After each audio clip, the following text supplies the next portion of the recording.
सोलापूर बार्शी राज्य मार्गावर जामगाव हद्दीतील राज्य हॉटेलजवळ एसटी बस आणि दुचाकीचा समोरासमोर धडक झाली। या अपघातात दुचाकीवरील दोघेजण जागीच ठार झाले। हा अपघात आज दिनांक 2 फेब्रुवारी रोजी दुपारी 1:30 वाजण्याच्या सुमारास घडला। दत्ता सोमनाथ गुजर वय वर्ष 30 व सलीम जब्बार शेख वय वर्ष 29 दोघेजण राहणार रामेश्वर भूम जिल्हा धाराशिव असे अपघातात मृत्यू झालेल्या तरुणांची नावे आहे।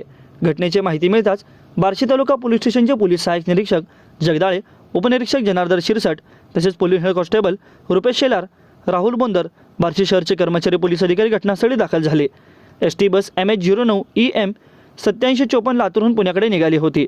दुपारी कुसळंब जामगाव मार्गे ही बस बार्शीकडे पुढे जात असताना जामगावाजवळ 3 किलोमीटर अंतरावर एसटी व दुचाकी MH25 AAC 6937 मध्ये अपघात झाला। एसटी बस खाली दुचाकी अडकली होती। दत्ता गुजर यांच्या डोक्याची कवटी फुटली होती तर सलीम शेख यांच्या पायाला डोक्याला जबर मार लागल्याने दोघे जागेवरच ठार झाले। एसटीने मोटरसायकल 200 मीटर फरफटत नेली। ती एसटीच्या खालीच अडकली होती। पोलिसांनी पंचनामा करून दोघांचे मृतदेह बार्शी ग्रामीण रुग्णालयात शवविच्छेदनासाठी पाठवले व या घटनेचा पुढील तपास उपनिरीक्षक जनार्दन शिरसाट करीत आहेत।